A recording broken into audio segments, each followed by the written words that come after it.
अस्सलाम वालेकुम दोस्तों, उम्मीद है आप सब लोग खैरियत से होंगे। बात करेंगे ओमान में बूस्टर डोज़ के मतलब कोरोना की वैक्सीन की तीसरी डोज़ के मतलब।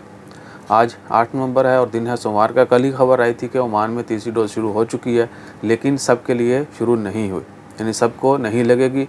अभी तक जो ऐलान किया गया है वो यही है कि फाइज़र बायोटेक की बूस्टर डोज़ लगेगी उन लोगों को जिनकी उम्र 62 ईयर से ज़्यादा है, या जो वो हेल्थ वर्कर जिनकी उम्र 50 साल से ज़्यादा है और उनको कोरोना की वैक्सीन की पहली दोनों डोज़ 8 महीने पहले लग चुकी हैं। जिनको पिछले 8 महीने पहले वैक्सीन की दोनों डोज़ लग चुकी हैं वो एलिजिबल हैं तीसरी डोज़ लगवाने के, बूस्टर डोज़ लगवाने के। और सिर्फ फाइज़र बायोटेक का भी ऐलान हुआ है, बाकी वैक्सीन के मतलब ऐलान नहीं हुआ।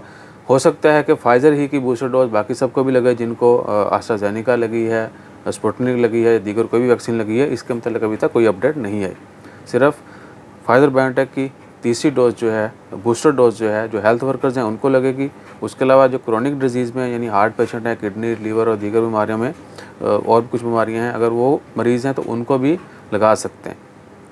इसके अलावा जनरली सबके लिए लाजमी नहीं है। अगर कोई मज़ीद पेशरफ्त होती है, कोई अनाउंसमेंट की जाती है कि सबके लिए लाजमी है और कब से लाजमी होगी, कहाँ से लगवा सकते हैं, कौन लगवा सकता है, तो इमीडिएटली शेयर करें, क्योंकि अभी भी बहुत सारे लोग ऐसे हैं ओमान में जिनको कोरोना की वैक्सीन की एक भी डोज़ नहीं लगी।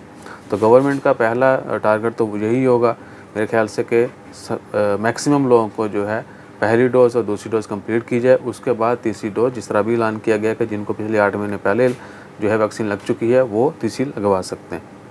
तो जैसे कोई रद्द-बदल होती है, कोई अपडेट आती है, इमीडिएटली शेयर करेंगे। अपना ख्याल रखिएगा, दुआ में याद रखिएगा। जज़ाकल्लाह, अल्लाह हाफ़िज़।